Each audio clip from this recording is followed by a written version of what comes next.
नमस्कार साथियों, स्वागत है आप सभी का अंकित इंस्पायर्स इंडिया पर। मैं हूं अंकित अवस्थी। आप है मेरे साथ में एक ऐसी खबर पर चर्चा करने के लिए जो संभवतः विश्व युद्ध की आहट को बहुत करीब से महसूस होने दे रही है। मैं विश्व युद्ध जब शब्द यूज कर रहा हूं, इसकी एक परिभाषा जान लीजिए कि दुनिया के जब शक्तिशाली राष्ट्र युद्ध में इन्वॉल्व हो जाएं तो समझिए कि विश्व युद्ध हो रहा है। अभी तक रशिया यूक्रेन वॉर के बारे में आपने सुना था, उसमें यूक्रेन की तरफ से लड़ने वाले लोग काफी थे। नाटो अलाइज जो थे वो यूक्रेन को मदद कर रहे थे, बिलियंस ऑफ डॉलर की मदद भेजी है, लेकिन रशिया की तरफ से संभवतः कोई भी डायरेक्टली युद्ध में इन्वॉल्व नहीं हो रहा था। ये पहला दिन है जब आप सुन रहे हैं कि रूस की तरफ से सैनिक लड़ने पहुंच चुके हैं। किसकी तरफ से? रूस की तरफ से। किसके सैनिक लड़ने पहुंच चुके हैं? तो आंसर है नॉर्थ कोरिया के, दुनिया का मोस्ट आइसोलेटेड कंट्री, जिसको दुनिया वाले ये सोचकर रखते हैं कि इसके ऊपर तो इतने सैंक्शंस लाद रखे हैं कि इसका कोई अस्तित्व नहीं बचा है। उसने अपने सैनिक रूस के समर्थन में भेज दिए हैं और ये न्यूज बड़ी सुर्खी बन जाती है। लगभग 8000 नॉर्थ कोरियन सैनिक इस समय यूक्रेन के बॉर्डर पर पहुंच चुके हैं। यही हेडलाइन इस समय की बड़ी हेडलाइंस में काउंट की जा रही है और ये रूस के साथ जुड़कर के यूक्रेन के खिलाफ लड़ेंगे। लेकिन इससे बड़ी चीज क्या है उसे आप इस तस्वीर में देखें। ये हेडलाइन तो अपने आप में बड़ी है ही, इसके साथ एक चीज और देखें। यहां पर इन चेहरे को पहचानें। अगर आप नहीं पहचानते तो मैं यहां पर मेंशन कर देता हूं, ये साउथ कोरिया के विदेश मंत्री हैं और ये खड़े हैं एंटनी ब्लिंकन के साथ। एंटनी ब्लिंकन अमेरिका के विदेश मंत्री, इनके साथ साउथ कोरिया के विदेश मंत्री की यह तस्वीर है। अब आप जानना चाहेंगे इसमें ऐसा क्या है जिसे हम नोटिस करें, और तस्वीर की तारीख नोटिस करें तो ये 31 अक्टूबर की है, यानी कि परसों की तारीख की तस्वीर है। नोटिस करने वाली बात यह है कि ये पहुंचे हैं अमेरिका और पहुंच करके इनसे कह रहे हैं कि सर नॉर्थ कोरिया ने अपने सैनिक रूस की मदद के लिए भेज दिए। तो भाई इनको क्या दिक्कत है? भेज दिए तो ठीक है। नॉर्थ कोरिया ने निश्चित ही रूस से कुछ डील की है और वो डील ये है कि अगर नॉर्थ कोरिया साउथ कोरिया पर हमला करेगा तो रूस उसकी मदद करेगा। मतलब नॉर्थ कोरिया लंबे समय से साउथ कोरिया पर हमले की प्लानिंग कर रहा है और ऐसे में अमेरिका ने इसे कहकर रखा है कि तुम हमारे नाटो पार्टनर हो, बिल्कुल वैसे ही जैसे ऑस्ट्रेलिया और न्यूजीलैंड हैं, हम तुम्हारी वैसे ही मदद करेंगे जैसे हम जापान की, ऑस्ट्रेलिया की, न्यूजीलैंड की करते हैं। तुम फिक्र मत करो। आप सोचें कि यहां 8000 सैनिक नॉर्थ कोरिया ने रशिया भेजे हैं और इधर ये भाई साहब अमेरिका वालों के पास पहुंचकर कह दिए कि सर ये भेज दिए, इसका मतलब समझो अगला स्टेप क्या होने वाला है। बदले की कार्रवाई में कुछ ना कुछ ये लोग हमारे खिलाफ मांग कर आएंगे। तो ये तो न्यूज है। अब इसका विस्तार से विश्लेषण करते हैं एक बार के लिए फिर से। रशिया यूक्रेन समझ लीजिए, इस युद्ध को 981वां दिन चल रहा है। 22 अक्टूबर से शुरू हुआ था, 22 फरवरी 2022 से शुरू हुआ यह युद्ध आज 981वें दिन में प्रवेश कर चुका है। रशिया यूक्रेन वॉर में जहां एक और रशिया इसके अंदर काफी भीतर तक घुसा। हाल ही के समय पर हमने सुना कि यूक्रेन ने रशिया के कुर्स्क रीजन के अंदर एंट्री की है। उस एंट्री के क्या परिणाम है वो आज के सेशन में हम चर्चा करने वाले हैं। फिलहाल के लिए आगे बढ़ते हैं। चर्चा रशिया यूक्रेन की है, लंबे समय से चल रहा है, इसलिए आप में से बहुत सारे लोगों ने इसके अपडेट भी ऑलमोस्ट लेना बंद कर दिया है। लग रहा है कि ठीक है चलने तो क्या ही खास है, हर दिन एक नया दिन जुड़ जा रहा है, इसके अलावा कुछ और नहीं है। लेकिन अब जब यह खबर सुनने में आती है कि इस कॉन्फ्लिक्ट के अंदर कुछ चीजें ऐड हो गई हैं। अच्छा, आखिरी बार जब आपको मैंने अपडेट्स दिए थे, क्योंकि मैं इसको हर दिन कवर नहीं कर रहा हूं, क्योंकि हर दिन उसके अंदर एक ही चीज बोलने की हो तो मैंने उस चीज को कवर करने से रोका हुआ है। आपको याद हो तो मैंने आखिरी बार जब आपको छोड़ा था इस लाइन के साथ छोड़ा था कि यूक्रेन ने यानी जेलेंस्की ने अमेरिका और उसके सहयोगी जो हैं या नाटो अलाइज हैं उनसे यह कहा है कि आप मुझे लॉन्ग रेंज मिसाइल दीजिए। जैसे मैंने कुर्स्क रीजन के अंदर रशिया के अंदर एंट्री मारी है, वैसे ही अब मैं अंदर से घुस के मॉस्को पर मिसाइल चला सकूं, सेंट पीटर्सबर्ग पर मिसाइल चला सकूं। इसके लिए मुझे लॉन्ग रेंज मिसाइल देना है। देखिए यूक्रेन के पास खुद के पास कुछ नहीं है, ये अपने सहयोगियों से लेता है और गोले चलाता है। यानी दुनिया में ये तो प्रूवन है कि यूक्रेन के साथ तो पूरा की पूरा वेस्टर्न वर्ल्ड खड़ा है उसको मदद देने के लिए, उसको आर्थिक सहायता देने के लिए, सैन्य सहायता देने के लिए और अंतरराष्ट्रीय मंचों पर उसका पक्ष रखने के लिए। यूक्रेन के साथ तो दुनिया वाले खड़े हैं और ऐसे में यूक्रेन की डिमांड हाल ही में क्या हुई कि आपने मुझे इतना वेपन दिया, अब मुझे वो मिसाइल दो जिससे कि मैं रूस के भीतर जाकर मिसाइल मार सकूं, लॉन्ग रेंज मिसाइल दो। लॉन्ग रेंज मिसाइल की जब बात हुई थी आखिरी बार, अगर आपको याद हो तो मैंने आपको ध्यान दिलाया था कि पुतिन ने लॉन्ग रेंज मिसाइल की बात पर एक ही लाइन बोली थी कि यदि यूक्रेन को किसी ने दूर तक मार करने वाली मिसाइल दे दी तो देने वाले राष्ट्र को मैं अपना डायरेक्ट एनिमी मानूंगा और उस डायरेक्ट एनिमी को मैं रूस के खिलाफ मानते हुए उस पर हमला कर दूंगा। जब यह आखिरी बार घटना घटी थी उस समय मैंने सेशन करके यह बताया था कि अब जाकर के युद्ध न्यूक्लियर वॉर पर ही जाकर टिका है, क्योंकि अगर इधर से उधर मिसाइलें चल गई तो रशिया अपने द्वारा न्यूक्लियर वॉर शुरू कर देगा, क्योंकि उसने अल्टीमेटम दे रखा है। अब जो आखिरी कहते हैं ना दिवाली के दिन अगर सूतली बम में आपने तीली लगाई है तो वह सूतली बम में तीली क्या है मैं अब आपको वो बता रहा हूं। अगर यूक्रेन ने एक बार भी लॉन्ग रेंज मिसाइल रशिया पर यूज कर ली तो जिसकी भी वो मिसाइल है अब रूसी मिसाइल उस देश पर जाकर टिकेगी और उस दिन ही वर्ल्ड वॉर 3 में आपकी एंट्री शुरू हो जाएगी। इस एज तक ये लोग आ चुके हैं। अच्छा, अब क्या इस बात की कोई संभावना बढ़ी है? क्योंकि आखिरी बार जब मैंने सेशन किया था तब आपको एक जानकारी दी थी और कहा था कि जब रूस ने धमकाया तो अमेरिका और ब्रिटेन पीछे हट गए और उन्होंने तत्काल प्रभाव से यूक्रेन को मिसाइल देने से मना कर दिया कि नहीं भाई लॉन्ग रेंज मिसाइल नहीं देंगे, तुम अपना डिफेंस करते रहो, बस यही तुम्हारा अधिकार है, हम तुम्हें अंदर घुस के मारने की इजाजत नहीं देंगे। ये मैंने आखिरी बार आपको बताया था। लेकिन क्या अब कुछ सुधार हुआ है इस घटना में? तो आज का सेशन आपको सुनना चाहिए। चलिए आगे बढ़ते हैं। तो जैसा मैंने आपसे कहा कि 22 फरवरी को शुरू हुआ 2022 में रशिया यूक्रेन का ये जो सैन्य पराक्रम है ये दुनिया देख रही है। 980 दिन बीत चुके हैं, 981वें दिन में एंट्री कर चुके हैं, लाखों लोग दोनों साइड से मारे जा चुके हैं। कोई भी लेकिन ये बताने को तैयार नहीं है कि एग्जैक्ट नंबर क्या है। वेस्टर्न वर्ल्ड हमेशा रशिया के ज्यादा सैनिक मारे हुए दिखाता है और रशिया हमेशा यूक्रेन के ज्यादा सैनिक मारे ये दिखाता है। ठीक है, दोनों ने अपने अपनी तरफ से कैजुअलिटीज भी काफी सारी गिना रखी हैं, हजारों में संख्या है, लाखों में सैनिक मारे जाने हैं और हजारों में जो है इंसानों के मारे जाने की खबर सुनने में आती है। लेकिन इन सब के पीछे यूक्रेन का साथ देने के लिए ये सारे लोग जिन्हें आप G7 में देखते हैं वो खड़े दिखाई देते हैं और वो हमेशा उसे कहते हैं कि चिंता मत करो, किसी भी प्रकार से, चाहे पैसे के माध्यम में चिंता हो, चाहे सैन्य सहायता हो, हम तुम्हारे पीछे खड़े। और ये वो नमूने हैं जिसमें आप देख सकते हैं कि अमेरिका ने अभी तक करोड़ों रुपया इसको सहायता में दिया। 75 बिलियन यूरो अमेरिका का सबसे ज्यादा दिया हुआ है, फिर 40 बिलियन यूरो के आसपास में EU के द्वारा दिया हुआ है। ऐसे बिलियंस ऑफ डॉलर की को मदद मिली हुई है। वहीं रशिया के ऊपर तमाम प्रकार के सैंक्शंस लादे गए ताकि रशिया किसी भी प्रकार से न तो व्यापार कर सके, जिस प्रकार से नॉर्ड स्ट्रीम गैस के थ्रू रशिया जर्मनी को गैस बेच के पैसे कमाता था वो काम उसका रोक दिया। रशिया के साथ यूरोप ने अपने सारे ट्रेड लगभग रोकने का प्रयास किया, जिसकी जहां जहां संपत्ति जमा थी वो संपत्ति तक जब्त कर ली। लगभग $250 बिलियन से ऊपर का तो इन्होंने एसेट जमा कर लिया, यानी कि रशिया का एसेट अपने पास कब्जे में ले लिया। खैर, ऐसे में बाइडेन ने प्रयास किया कि रूस को हम आइसोलेट छोड़ देते हैं, रूस को आइसोलेट कर देंगे तो ये वैसे ही मर जाएगा, क्योंकि अर्थव्यवस्था में इसके सामान को अगर किसी ने नहीं खरीदा तो धन के अभाव में ये करेगा क्या और ये जल्दी ही समाप्त हो जाएगा। लेकिन बाइडेन का ये प्रयास लंबा कारगर नहीं हुआ। पुतिन ने सीधे सीधे तरीके से कीव के साथ देने वाले देशों को चेतावनी देते हुए कहा कि यदि आपने किसी भी तरह की मदद की तो मैं समझूंगा कि आप मुझसे डायरेक्ट लड़ रहे हैं। और ऐसा कहते हुए पुतिन हुए काफी ज्यादा सक्रिय, और उन्होंने 2023 में किसी भी देश की यात्रा नहीं की थी, यानी युद्ध के दूसरे साल तक किसी भी देश की यात्रा नहीं की थी। लेकिन युद्ध का जब तीसरा साल शुरू हुआ यानी कि 2024, तब उन्हें समझ में आया कि यूक्रेन के समर्थन में तो सारे की सारे ये नाटो अलाइज आ गए हैं या फिर ये G7 कंट्रीज आ गए हैं, EU आ गए हैं, अब मुझे भी बाहर निकलना होगा। और ऐसा कहते हुए पुतिन ने दुनिया की यात्रा करना शुरू किया, जहां एक और ये लोग उसे अकेला छोड़ने का प्रयास कर रहे थे। सहमति के लिए तमाम कोशिशें जब पुतिन करते थे तो ये केवल एक लाइन बोलते थे कि 10 पॉइंटर्स हैं मेरे, वो मान जाओ तो ही मैं शांति कर पाऊंगा। तो पुतिन ने फिर अपनी तरफ से नई चाल चली। साल 2024 में उन्होंने अपना जहाज उठाया और वो दुनिया की यात्रा पर, लाइक माइंडेड पीपल्स की यात्रा पर निकल पड़े। उसमें उनकी यात्रा हुई नॉर्थ कोरिया की, जिसके बारे में मैंने आपके साथ सेशन साझा किया था। और मैंने कहा था कि जब ये नॉर्थ कोरिया की यात्रा पर गए तो ये 24 साल बाद किसी रूसी राष्ट्रपति की नॉर्थ कोरिया यात्रा थी। विचार कीजिए, नॉर्थ कोरिया जिसे अमेरिका ना जाने कब से सैंक्शंस लाद कर चल रहा है, और इसके पीछे सैंक्शन होने का मात्र एक कारण क्या है? साउथ कोरिया का पक्ष लेना। साउथ कोरिया का अमेरिका पक्ष लेता है तो नॉर्थ कोरिया के ऊपर सैंक्शन लाद के चलता है। दुनिया में मोस्ट सैंक्शन कंट्रीज में अगर 3 देशों का नाम लिया जाए तो टॉप पर नॉर्थ कोरिया आया करता था, लेकिन अब रशिया आता है, उसके बाद नॉर्थ कोरिया और तीसरे पर रशिया। अमेरिका ने जिन्हें सबसे ज्यादा प्रतिबंधित किया उन्हीं प्रतिबंधित देशों की यात्रा पर रशिया वाले निकल लिए।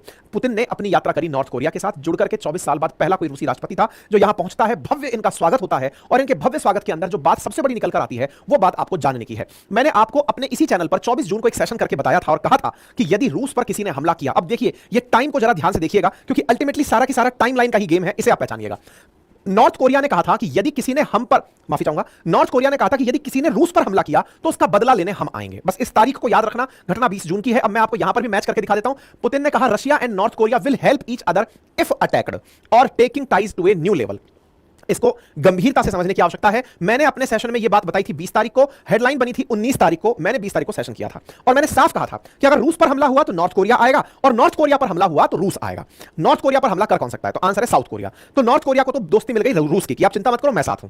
अगर तुम पर हमला हुआ, अब आप सोचकर देखें कि रूस तो ऑटोमेटिकली हमला करने वाला देश था, वो तो यूक्रेन के अंदर घुसा हुआ देश था। अब आपको पुतिन की स्ट्रेटजी समझनी होगी। ये एक ऐसी स्ट्रेटजी है जिसने पूरी की तरह से पूरे गेम को बदल के रख दिया। मतलब वेस्टर्न वर्ल्ड खुद एक ट्रैप में फंस चुके हैं पुतिन के, और वो इसे रियलाइज नहीं कर पा रहे हैं। कैसे समीकरण बदले जब विश्व युद्ध 3 का इतिहास लिखा जाएगा, उसमें इस घटना का महत्वपूर्ण योगदान होगा। मैं आपको फिर से बता दे रहा हूं, फिर से सुनिए। पुतिन ने एक स्मार्टनेस चली, और स्मार्टनेस में यह वाली कंडीशन थी क्या कि अगर रूस पर हमला हुआ तो नॉर्थ कोरिया साथ आएगा। अब आप चीजें जोड़िएगा, यूक्रेन पर हमला रूस ने किया था तो रूस पर तो हमला हुआ ही नहीं, तो नॉर्थ कोरिया कैसे आता? इन्होंने समझदारी चली। क्या समझदारी चली भाई साहब? जून की ये खबर देख रहे हैं, अब थोड़ा आगे चलिए, आगे चलते हैं तो अगस्त की खबर देखिए। अगस्त की खबर में आपको एक न्यूज दिखाई देती है, वी एंटर्ड इजीली। ऐसा यूक्रेनियन ट्रुप्स ने कहा कि हम रशिया में घुस चुके हैं।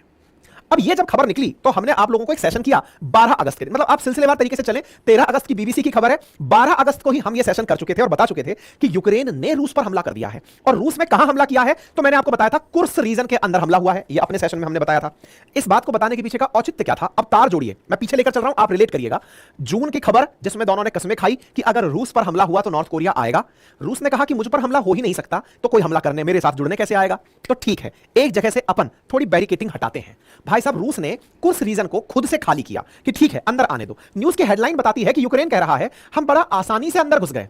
अबे मूर्खों, घुसे नहीं हो, घुसाया गया है कि आओ, ताकि दुनिया के सामने हम यह कह सकें कि हम पर हमला हुआ है। रूस ने अभी तक दुनिया में जो सेंटीमेंट देखा वो क्या है कि रूस ने यूक्रेन पर हमला किया है। इसने बकायदा इस न्यूज को फैलने दिया कि दुनिया में फैलने दो, मुझ पर हमला हुआ है। बड़ी बड़ी हेडलाइंस बनने दी, रूस पर हमला, रूस पर हमला हुआ। हमले की खबर कब की थी? अगस्त की खबर थी। अब तार जोड़ते जाइएगा। यूक्रेन का Kursk offensive was seen as a major success but it came at a huge cost. इस बात को अमेरिकी जो सीआईए एजेंट्स थे वो समझ गए, अमेरिकी और ब्रिटेन के सीआईए एजेंट समझ गए, और उन्होंने यूक्रेन को समझाया कि मूर्खों, जिस चीज को लेकर तुम खुश हो रहे हो कि तुमने एंट्री कर दी, अरे उसने तुम्हें अंदर आने दिया है, और वो अंदर आने से अब पूरी गणित बदल दिया। और वो गणित कैसी बदला? अब देखो चर्चाएं होना शुरू हुई कि भाई रूस हारा नहीं है, वो जानबूझकर सिंपैथी ले रहा है कि मुझ पर हमला हुआ। इसके औचित्य समझते हैं। देखो, नंबर एक, नॉर्थ कोरिया को बुलाना था तो खुद पर हमला करवाना था कि भाई मेरे साथ हम। दूसरा, अगर इनमें से किसी भी देश पर हमला करना है तो ऐसे खुद ने हमला किया और आगे जाकर औरों पर हमला कर दे, ये हो नहीं सकता। इन्हें इस तरह का गुस्ताखी करने दे या दुस्साहस इनको दिखाने दे। जैसे ही लॉन्ग रेंज मिसाइल यूक्रेन चलाएगा वो किसी ना किसी देश की होगी। रूस तो चाहता ही है कि तुम मुझ पर हमला करो यार, मैं चाहता हूं मुझ पर हमला करो, मैं रिटेलिएट करूंगा। वो रिटेलिएशन के इंतजार में ही तो बैठा है। ये खबर एनआईए ने और सीआईए ने और MI6 ने इनको बताई कि भाई यूक्रेन वालों तुम गलती कर चुके हो। लेकिन न्यूज तो बड़ी बनती जा रही थी कि भाई ऐसा क्यों हो रहा है कि रशिया अपनी जगह हारता जा रहा है, उन्हें घुसने क्यों दे रहा है? समीकरण बदलने के लिए। जिस यूक्रेन ने कुर्स्क रीजन के अंदर बेहतरी से एंट्री की, लोग कहने लगे कि रूस हार रहा है। भाई उस समय पुतिन पूरी दुनिया की यात्रा कर रहे हैं, यहां पर एंट्री हो रही है, उधर वो कभी चाइना तो कभी वियतनाम तो कहीं और दूसरे देश में घूम रहे हैं। पुतिन अपने देश में हो रहे हमलों पर एकदम ठंडे दिमाग से दुनिया भर की मीटिंग अटेंड कर रहे हैं, जैसे कि शरीर के किसी एक हिस्से के अंदर कोई परेशानी हो, हां ठीक है सही हो जाएगा, इस तरह से भाई साहब ये बिल्कुल न्यूट्रल ग्राउंड पर रहे। आ गया आज का दिन। आज के दिन जब आप ये खबर सुनते हैं, 31 अक्टूबर की खबर बनती है कि 8000 नॉर्थ कोरियाई सैनिक आ चुके हैं उसी यूक्रेन के बॉर्डर पर जो कुर्स्क रीजन में है, तो सारे तार स्वतः ही जुड़ जाते हैं। अगर आप इस बात को रिलेट कर पा रहे हैं तो एक बार थम्स अप करिएगा। देखिए, जियोपॉलिटिक्स में हर घटना का मतलब एक पूर्व घटना होती है, उसके बाद कोई पश्चात घटना घटती है। हमने अपने सेशंस में आपको हमेशा यही बताने का प्रयास किया है, पहले एक प्रीकर्सर होता है, फिर कोई मूल घटना घटित होती है। अब इस प्रीकर्सर को पहचानिए। जब मैं फिर से लेकर चल रहा हूं इस खबर के साथ में, आप अगर ये देख रहे हैं कि 31 अक्टूबर को ये नॉर्थ कोरियाई सैनिक पहुंच चुके हैं, तो मैं आपको फिर से ले चलता हूं और यही दिखाता हूं जब एक दूसरे ने कहा था कि अगर हम पर हमला हुआ तो हम एक दूसरे की मदद करने आएंगे, और वो मदद करने के लिए आ गए। नॉर्थ कोरिया से कहा कि मित्र तुम्हारी मदद की आवश्यकता है। अब आपको लगेगा तो क्या नॉर्थ कोरिया की मदद चाहिए थी इसलिए इन्होंने ये सब किया? क्या नहीं। तो फिर अरे केवल दुनिया में अपने साथ लोगों को खड़ा करना था। पुतिन को इस समय जरूरत नहीं है, नॉर्थ कोरिया की भी जरूरत नहीं है, किसी की भी जरूरत नहीं है। ये गेम साइकोलॉजिकल वॉरफेयर बन चुका है। यूक्रेन जो है ना वो इस समय सिंपैथी कार्ड खेल रहा है। सिंपैथी कार्ड कैसे खेल रहा है? हाय राम मुझे मार दिया, हाय राम मुझे मार दिया, बचाओ बचाओ। तो वो बचाओ बचाओ में दुनिया वाले आ गए। पुतिन बचाओ बचाओ भी नहीं कह सकते, तो उन्होंने एक स्ट्रेटजी अपनाई कि दुनिया के देशों को मैं केवल इस इतने से क्षेत्र के कारण सबको साथ ले आऊंगा। और वो वाकई में ले आएंगे। अभी तो नॉर्थ कोरिया आया है, इसी कहानी में वो बेलारूस को भी ले आएंगे, इसी में वो चाइना को ले आएंगे, इसी में वो ईरान को ले आएंगे। मतलब दुनिया वाले ये चीज भूल जाएंगे कि रशिया ने एंट्री की थी कभी यूक्रेन में। दुनिया को यह याद दिलाया जाएगा। अब आप खुद से विचार करो, मतलब ये कितनी स्ट्रेटेजिकल बात है। जिस रशिया ने वर्ल्ड वॉर 2 के बाद पहली बार किसी दुश्मन को अपने क्षेत्र में घुसते हुए देखा हो, वो इसको ऐसे ही मान जाएगा। मतलब ये तो वो वाली बात है ना, जिसके पास कतई जियोपॉलिटिकल नॉलेज ना हो वो भी पचा नहीं पाएगा। सेकंड वर्ल्ड वॉर के बाद 1945 से 80 साल बाद अगर कोई देश रूस में एंट्री किया है, और पुतिन इतने कूल माइंडेड होकर बैठे हैं कि बढ़िया G7 बढ़िया ब्रिक्स बुला रहे हैं, SCO बुला रहे हैं, दुनिया के देश घूम रहे हैं, नहीं, ये एक सिंपैथी कार्ड है जो फेंका गया है और उसका परिणाम आपके सामने आ चुका है। 8000 नॉर्थ कोरियाई सैनिक। अब ये आपको और मेरे को जैसे समझ में आई, ये तो अपन ने आज की है। CIA वाले और MI6 वाले तो पहले ही समझ चुके थे कि भाई ये तो कोई बड़ा बवाल होने वाला है। ऐसे में इनका डरना लाजमी था, साउथ कोरिया वालों का। और क्यों लाजमी था? कि सर आज से 3 महीने पहले प्लानिंग हुई थी कि तुम मेरी मदद करना, मैं तुम्हारी मदद करूंगा। सर अगर नॉर्थ कोरिया ने अब इसके बदले में यह मदद मांग ली कि मैं साउथ कोरिया पर हमला करने जा रहा हूं, रशिया तुम मेरे साथ चलना, तो सर रशिया ने भी कह रखा है कि मैं तो आऊंगा। तो सर रशिया ने तो नॉर्थ कोरिया को कमिटमेंट दे रखा है, कृपया करके मेरी हिफाजत कर लेना। आप लोगों के कहने पर मैंने वेपन नहीं बनाए, मैं केवल टेक्नोलॉजी बनाता रह गया। आप ही ने कहा था मेरी हिफाजत करोगे, कृपया मेरी हिफाजत करो। ये अमेरिका वालों के पास आकर मिलने पहुंच गए और साहब यहां आकर के बकायदा पहुंचे। और अच्छा अब इंटरेस्टिंग खबर देखो, जेलेंस्की दुनिया भर वालों से कह रहे हैं, जेलेंस्की एक नंबर का निरा बेवकूफ आदमी, वो पपेट है, मात्र अमेरिका वालों ने उसको एक चेहरा बना के बिठाया हुआ है कि देख कोई तो आदमी चाहिए जो फ्रंट पर रहेगा, तू बैठा रहे वहां पे। जेलेंस्की कह रहा है कि देखो नॉर्थ कोरिया भी युद्ध में उतर गया है। ऐसे में समझने वाली बात यह है कि ये युद्ध अब बड़ा व्यापक हो गया है, UNI इस बात के अंदर। तो भाई ये सारी की सारी जो तैयारियां हैं ये लंबे समय से चल रही थी, और इन भाई साहब का जो कहना है वो अपने आप में बेवकूफी जैसा लगता है। अब इधर देखो, we know where these North Korean troops are gathering in Russia. अब बुद्धिजीवी की बात सुनो, नॉर्थ कोरिया के लिए जेलेंस्की क्या कह रहा है? हम जानते हैं कि ये नॉर्थ कोरियंस कहां पर हैं। We could act preemptively if we had the means, long range capabilities. Yet America, the UK and Germany watch. मतलब समझिए, इसके दिमाग में खुराफात चल रही है क्या? कि मुझे पता है कि नॉर्थ कोरियाई सैनिक कहां पर हैं। मेरी खुफिया एजेंसीज ने ढूंढकर बता दिया है कि नॉर्थ कोरियाई सैनिक रशिया में कहां बैठे हुए हैं। अगर आप मुझे परमिशन दें और लॉन्ग रेंज मिसाइल दे दें तो जर्मनी वालों, यूके वालों और अमेरिका वालों, मैं वहीं पर जाकर मार दूंगा।